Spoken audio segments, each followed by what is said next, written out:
Então, ah, eu vou tentar fazer um encontro aqui bem rápido, porque o propósito mesmo é mais para fazer a apresentação dos cenários, né?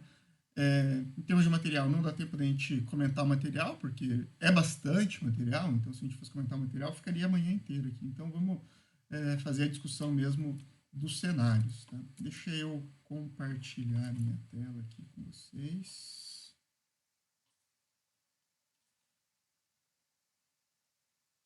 Só liberar aqui para entrar.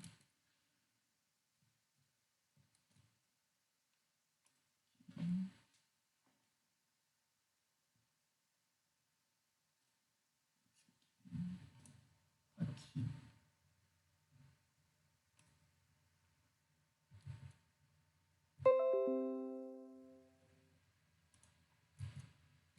Tá aparecendo já para vocês? Beleza.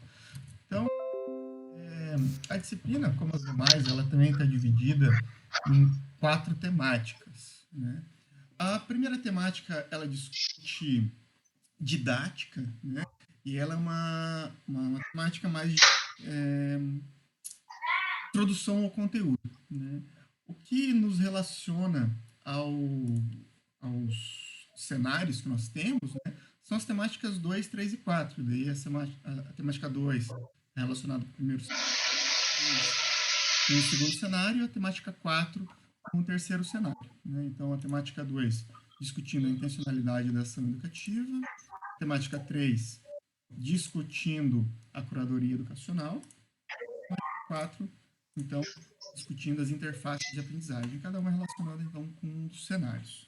Então, vamos aí direto aos cenários. Nessa disciplina, diferente da anterior, mas igual à primeira disciplina, né? A prova final vale 60 pontos e o cenário vale 40 pontos. Né? Novamente, igual nos demais, vocês escolhem um cenário, desenvolve ele. Então, avançando aqui. Então, o primeiro cenário.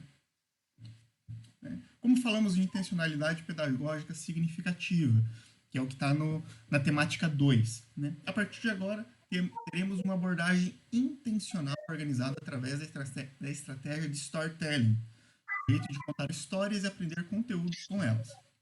Fiquem atentos a cada detalhe e vamos ajudar o Dr. Pirilampus a sair da enrascada que ele está metido. Bora lá? E daí tem aqui, clicando no info, storytelling, né? Então, uma história contada a respeito desse tema. Eu não vou fazer a leitura do storytelling, mas dando uma pequena resumida, né? Conta a história desse Dr. Pirilampus, que ele é professor, e ele verifica que os alunos eles estão desinteressados, né? Então os alunos eles estão vindo agora do ensino remoto, vindo para o presencial. No ensino remoto já não tinham interesse, achando que no presencial haveria melhoria no interesse, não tem melhoria no interesse. Ele é recomendado aí conversar com um professor do laboratório de aprendizagem, e começa a interpelar ele com alguns pontos, né? Então, pedindo para que ele reflita, né? No primeiro momento ele fica relutante, né? E depois ele passa a ir refletindo sobre os aspectos, né? Da aula dele. Então, é uma história inicial aqui, né? Fazendo com que nós reflitamos também a respeito da nossa aula. Então, tem né? Faz um link também com o material complementar, onde é comentado aqui sobre as três fases da aula, né? E daí o encerramento aqui da tele, né? Só tem alguém com o microfone aberto.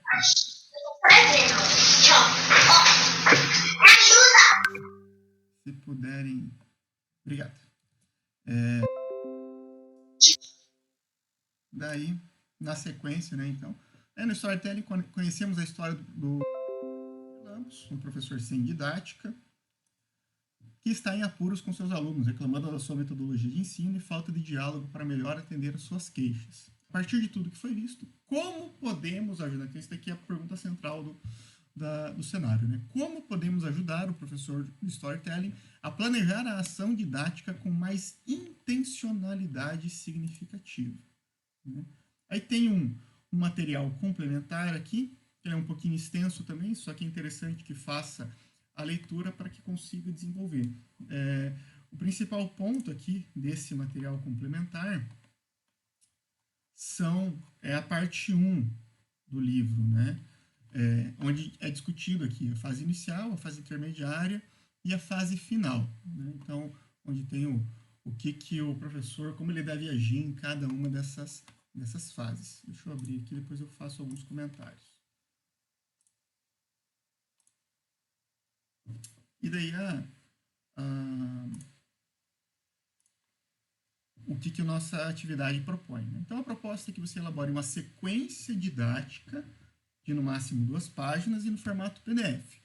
Identifique a importância da intencionalidade significativa, para que o Dr. Perilampos possa internalizá-la de maneira que haja uma ruptura na sua forma de pensar o espaço de aprendizagem, considerando ainda que, para uma aula ser minimamente organizada, ela precisa ser pensada nas 3 fases: fase inicial, fase intermediária e fase final. Intermediária de execução e fase final, né? Vocês precisam discutir, então, todas essas fases nessa sequência didática a ser proposta, né? Então, por isso que o material eu comentei, né? Então, a parte 1 do livro, que comenta fase 1, fase 2, fase 3, é o que mais interessa aqui no desenvolvimento dessa atividade. O restante do material não seja importante, mas pessoal que entrou agora, peço desculpas, porque eu estava com o material, eu estava na outra tela e não vi que vocês não tinham entrado. Me desculpe, pessoal. Então, voltando aqui. Vocês vão propor essa sequência didática e tem que estar bem claro, né, o que o Dr. Perilampos, ali, o professor da disciplina, ele precisa fazer em cada uma dessas etapas, né, tanto na fase inicial, né, quanto na fase intermediária e na fase final da aula. Então, esses elementos, né, e daí no material, deixa eu mudar o compartilhamento de tela aqui.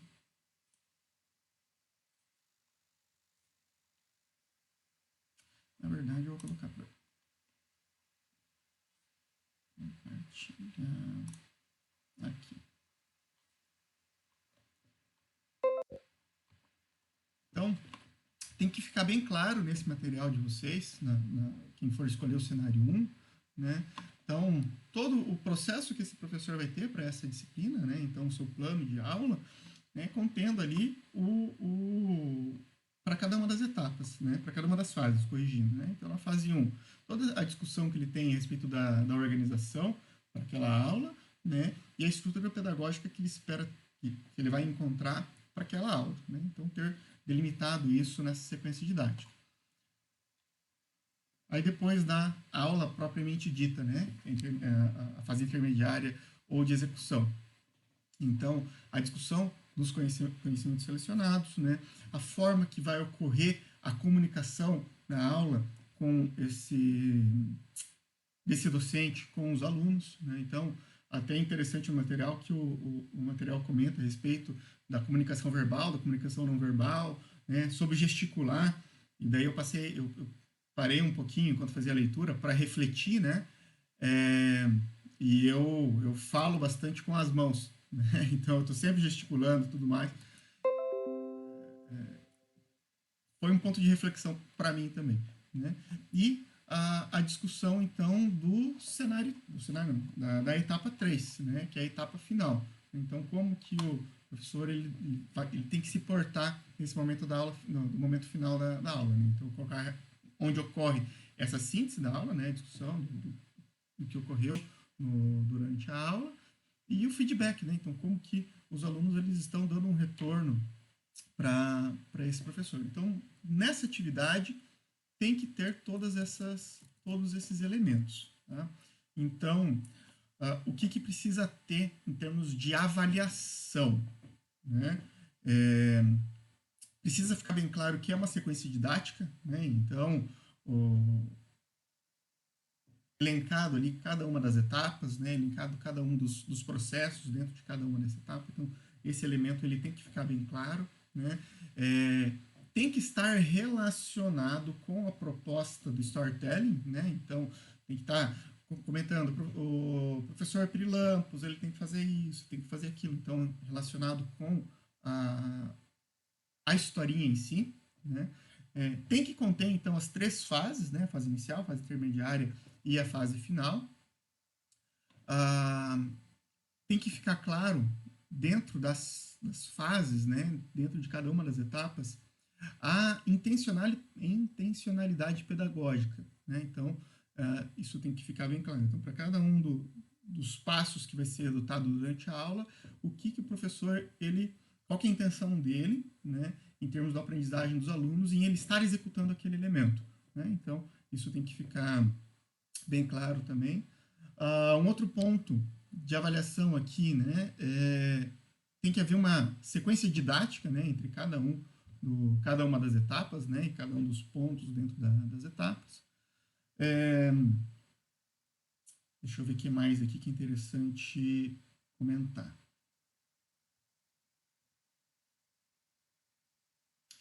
Tem que estar relacionado, então, com o material, né? Esse material complementar que a professora Claudineia disponibilizou. E tem que estar dentro do limite de páginas, né? Então, ali, o limite de páginas é de 2 a 3 páginas. Deixa eu só confirmar aqui. 2 páginas, corrigido. Então, tem que estar dentro do limite de 2 páginas. Deixa eu voltar agora para vocês. Pessoal, tranquilo esse cenário 1? Agora eu estou olhando para vocês, não estou olhando mais para o material. Tranquilo? Então, tá. Eu achei bem tranquilo também. Eu não vi dificuldades maiores no desenvolvimento desse cenário. Não que não seja trabalhoso, né? Mas ele não é difícil, né? Ele não tem aquela dificuldade que a disciplina anterior tinha, né? Mas, assim, considero trabalhoso, né? Porque a gente conseguir fazer todo esse link com cada uma das fases, né? E dentro das fases, com cada um dos elementos que tem ali dentro. E o principal, deixar claro a intencionalidade do professor, né? Em cada um desses pontos, né? Não é bastante trabalhoso, né? Não vai ser fácil. Né? Então, mas, assim, ficou alguma dúvida aqui? Não? Que bom. Agora, né? Agora não ficou, né? Na hora de desenvolver, daí é diferente. Então, Ô Vinícius, oi. eu só achei que foi o único que teve assim um referencial para ajudar a compor a aula, né? E isso Sim. deixou ele mais trabalhoso, né? Depois tu vai ler o segundo e o terceiro cenário e tu pensa, nossa, mas eu nunca que eu vou fazer o primeiro, porque os outros dois estão muito mais fáceis, né? Estão. Apesar de que os outros estão mais fáceis nesse ponto, demanda um pouquinho mais de criatividade também. Sim. Né? Você vê como ele fica mais solto, fala, então eu preciso pensar, eu preciso elaborar. Não, com certeza, sim, mas esse tá, assim, se destaca dos outros dois porque ele tem muito mais Detalhes. detalhes que a gente vai ter que ter esse cuidado e ainda para colocar em 2 páginas, né? Só os tópicos de cada uma das fases já contempla quase 2 páginas. Então, mas assim, dá para fazer. Dá para fazer, mas eu não vou fazer. Então, deixa eu compartilhar de novo aqui a tela. Tomar um gole d'água.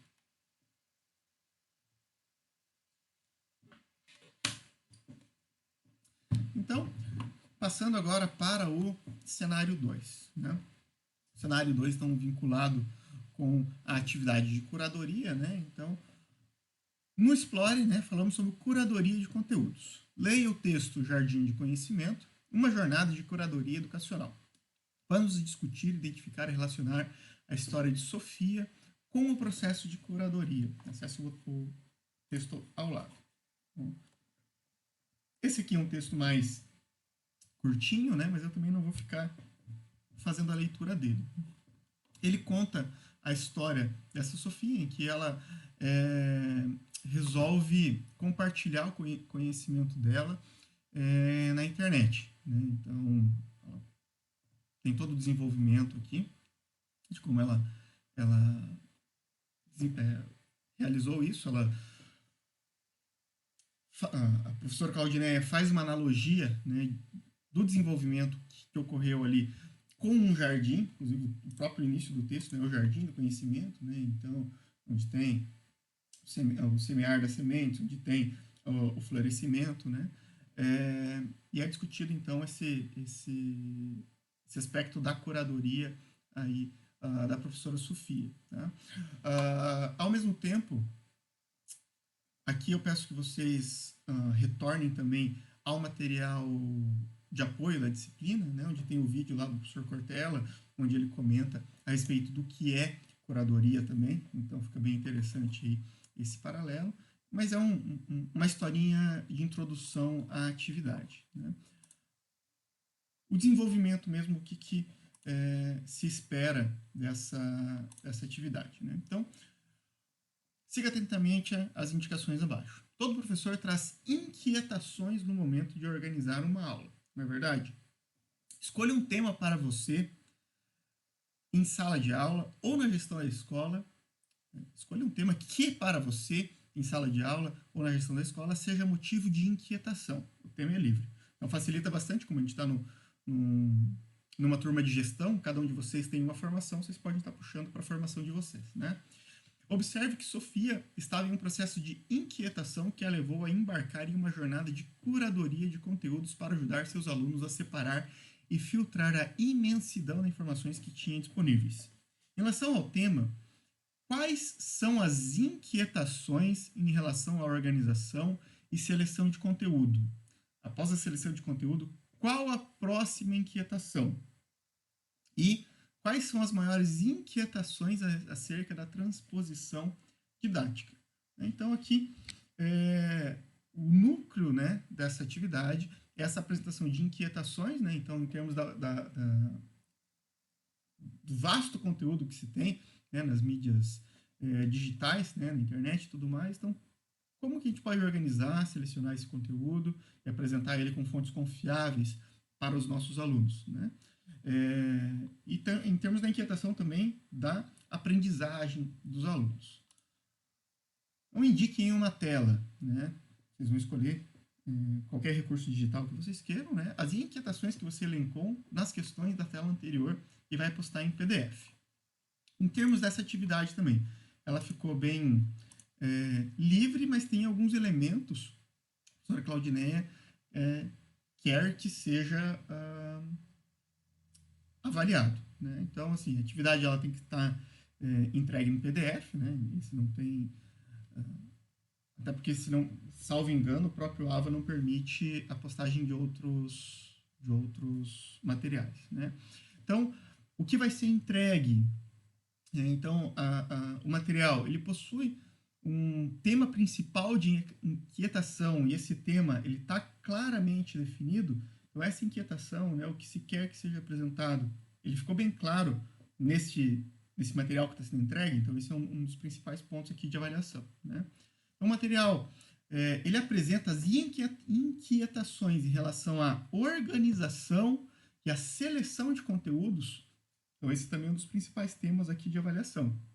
Então, essa inquietação que vocês vão demonstrar a respeito do material, da temática proposta, né? Então, tem que ficar claro no material de vocês a respeito da organização, né, desse material, dessa curadoria para os alunos, né, e em termos da seleção de conteúdo. Então, na sequência também, né, o material ele apresenta, após a seleção de conteúdos, a indicação da próxima inquietação. Então, assim, como teve ali elencado, né? Deixa eu voltar aqui terceiro ponto ali. No segundo ponto, né? Após a seleção de conteúdos, qual a próxima inquietação? Né? Então, esses elementos têm que estar respondidos aqui, né? Então, retomando o questionamento, né? O material entregue, ele apresenta, após a seleção de conteúdos, a indicação da próxima inquietação, né? Então, respondendo aquela pergunta ali. Existe lógica na apresentação das maiores inquietações acerca da transposição didática, né? Que é a questão que está ali no item 3. A sequência numérica de agrupamento criado é compatível com a lógica de organização do mapa, ou seja, os elementos de inquietação existentes que vocês apresentaram ali. Existe lógica entre um e outro? Então, esse é um elemento também de avaliação. Esses são os principais temas aqui dessa avaliação. Né? Deixa eu voltar agora para a tela aqui com vocês. Agora eu estou olhando para vocês de novo. Nessa atividade aqui, ela ficou mais livre, né? Mas ao mesmo tempo ela ficou um pouquinho mais vaga. Né? Mas, ficou alguma dúvida aqui, pessoal?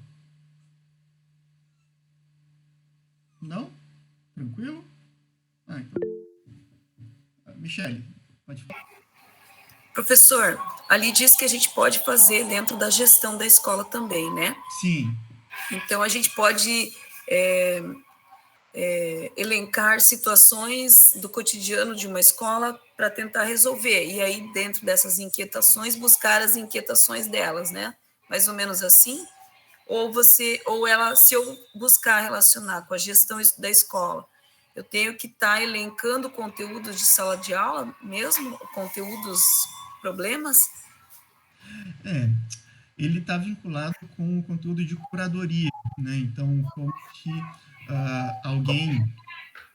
como que a gente vai direcionar alguém para o aprendizado. Né? Então, assim, apesar de eu atuar na gestão, na universidade, né? Então, eu confesso que eu tive um pouquinho de dificuldade de pensar na montagem da curadoria para a gestão. Né? Como a gente está pensando, né, nesses elementos do direcionamento da aprendizagem, eu tive um pouquinho de dificuldade e eu não consegui visualizar. Para um conteúdo é bem mais fácil, né? Certo. Mas então, por exemplo, eu posso pensar, eu não como gestora, mas sim como professora, como a minha área é educação física, eu posso elencar um tema, se eu quiser trabalhar o cenário 2, um tema dentro da minha disciplina? Sim. Beleza. Assim, na minha opinião, né? Na minha opinião, sim. Esse é o mais fácil, né? Porque, assim, em termos de conteúdo, a gente consegue direcionar o aluno, né? A curadoria para o aluno, né? Em termos de gestão, eu tive dificuldade. Apesar de atuar na gestão também, eu tive dificuldade. Certo. E eu acho muito mais fácil matemática. Quando a gente pega uma temática que a gente tem domínio, né? Vai desenvolvendo naquela temática. Ok, obrigada, prof. Nada. Gente, mais alguma dúvida aqui? Não? Então eu vou avançando. Acho que esse encontro vai ser o encontro mais rápido de todos. Então, avançando aqui. Agora a gente indo para o terceiro cenário. Então, o terceiro cenário é as jornadas de educação digital, desbravando novos horizontes com interfaces de aprendizagem. Como falamos em interface de aprendizagem, que é a temática 4, vamos acompanhar a história de Luiz, um jovem curioso e ávido por aprender. Ele viaja por mundos imaginários, aprendendo coisas novas e interagindo com seus amigos virtuais. Ele tem um texto complementar aqui. Né? Neste texto complementar,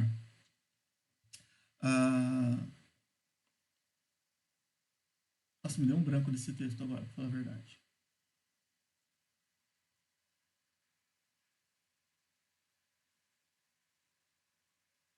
Sim, do Luiz, que ele busca materiais, ele gosta de biologia, né? Focou em biologia marinha, então tem uma discussão a respeito aí da busca de materiais ali pelo Luiz. Deu para ver que quando eu li esse material eu estava um pouquinho cansado já, né? Então, para refletir no grupo de estudos, né? Observamos que as interfaces de aprendizagem digital são os meios pelos quais os alunos interagem com o conteúdo e recursos de aprendizagem digital. Elas podem ser simples ou complexas, e pode envolver uma variedade de elementos, como textos, imagens, vídeos, áudios e elementos de interatividade. As interfaces de aprendizagem digital desempenham um papel importante no processo de ensino e aprendizagem. Então, vamos colocar em prática... Deixa eu só ver se... Vamos colocar em prática o que aprendemos sobre interfaces de aprendizagem. Pesquise sobre um software educacional, interface de aprendizagem, tanto gratuito quanto pago. Tanto faz. Escolha um dos softwares pesquisados e indique atividades que podem ser desenvolvidas, demonstrando como os professores podem explorar as ferramentas para adaptar atividades interativas para seus alunos. Item 3. Elabore um infográfico apresentando o software escolhido, indicando o porquê da sua escolha e de que forma você acredita que esse software pode enriquecer experiências de ensino e de aprendizagem na sua área de atuação, seja como professor ou como gestor. Faça linkagens com experiências que podemos encontrar na rede, de outros profissionais de educação e que sejam de domínio público. Você poderá indicar uma experiência de outro profissional, por exemplo, disponível no YouTube, no Vimeo ou em sites. O infográfico deve ser postado em PDF. Certifique-se que os links das experiências estejam ativos quando você salvar o infográfico. Então, essa atividade aqui, em termos práticos, né?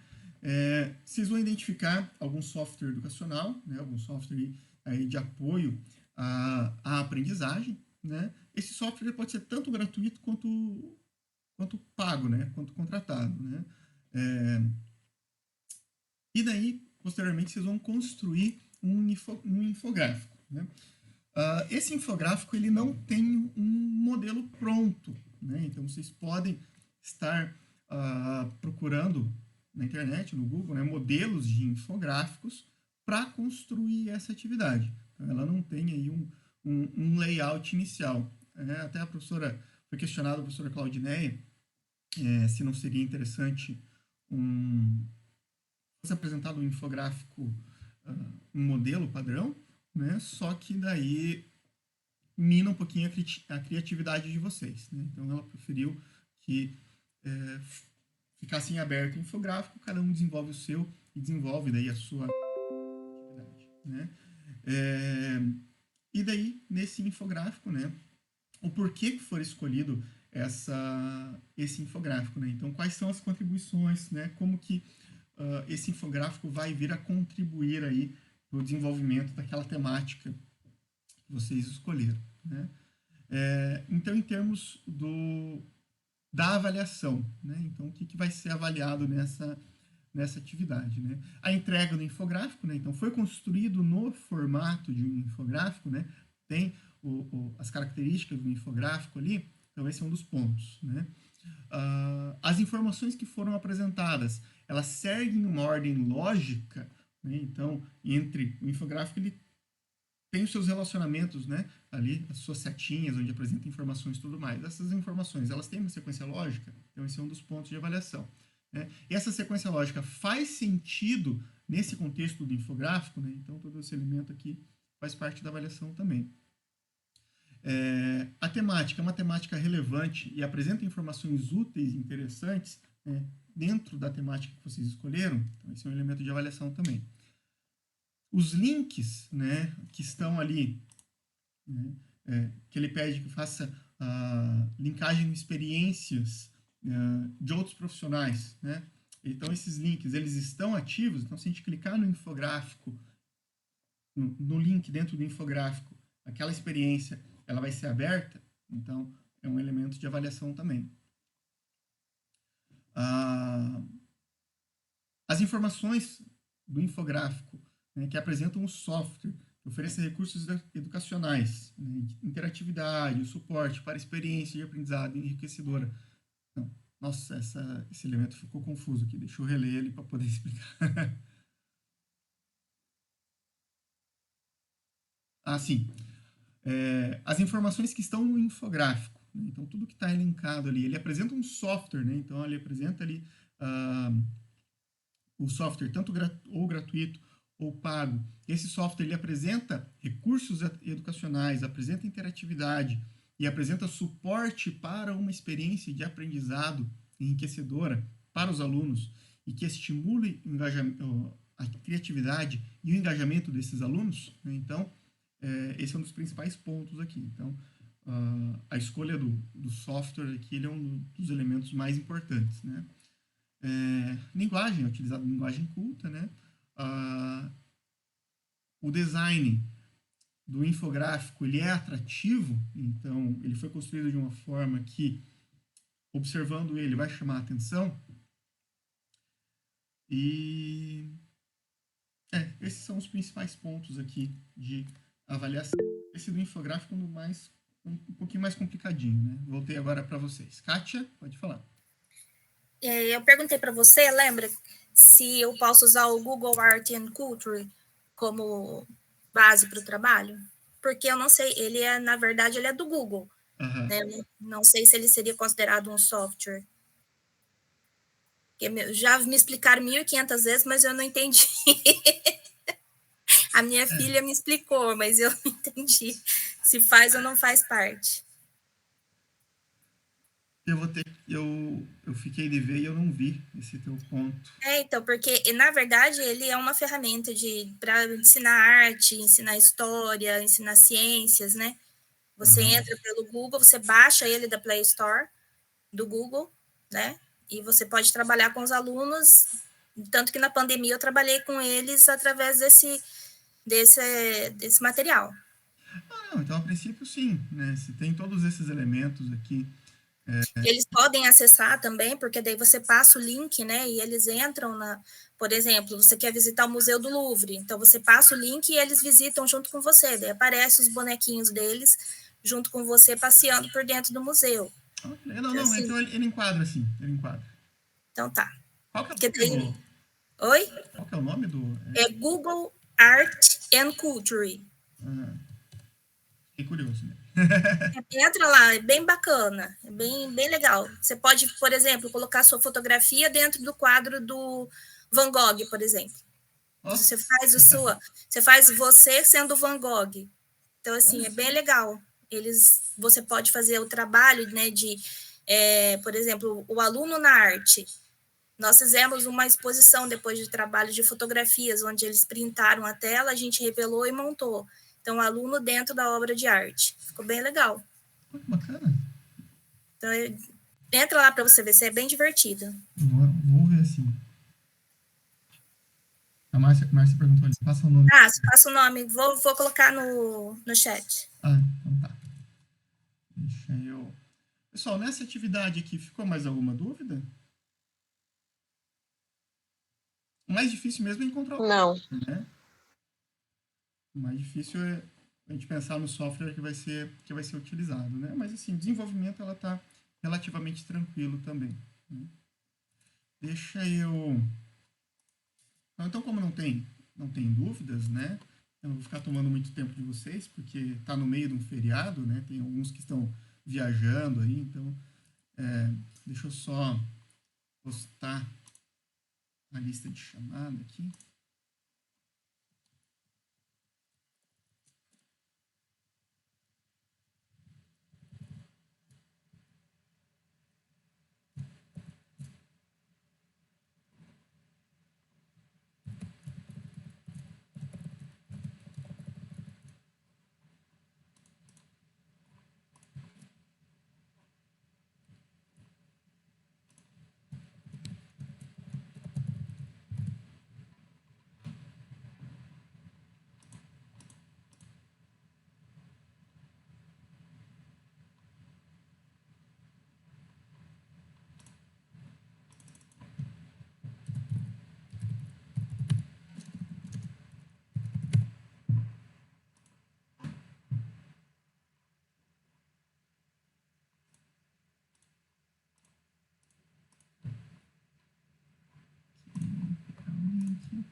Pronto.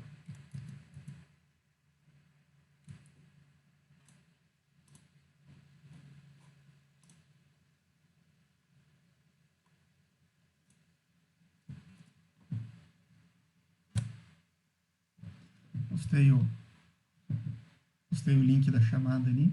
Então hoje Como essa disciplina ela também ela é menos pesada que a outra, né? Isso refletiu no nosso encontro, né? Então, o nosso encontro dessa vez ele foi mais curto aí que o da outra disciplina. Então, o encontro ele é mais para tirar as dúvidas aí dos cenários, né? Se vocês tiverem mais dúvidas aí no decorrer do desenvolvimento, né? Vocês podem entrar em contato comigo, né? A gente troca uma ideia, né? E a princípio é isso, né? Espero que vocês aproveitem aí essa disciplina, né? E se não tem mais dúvidas, então acho que a gente pode já encerrar o nosso encontro, né? Alguém quer comentar alguma coisa? Não? Então tá. Só então, eu postei ali a chamada, né? Não deixem de responder, né? Então, desejo a todos aí Vinícius. Poxa. Desculpa te atrapalhar. Vai ficar gravado? Sim. Eu vou fazer igual as outras vezes. Eu vou, assim que terminar aqui, eu mando no YouTube e passo o link para vocês. Perfeito. Obrigada. Bom feriado. Obrigado para vocês também. Então, assim, um excelente final de semana para vocês, né? Um bom restinho de feriado prolongado, né? E nos encontramos aí nos próximos dias, né? E um feliz Dia dos Professores para todos nós. Para você também. Gente, tchau. Tchau. Tchau, gente. Boa semana. Bom fim de semana. Tchau.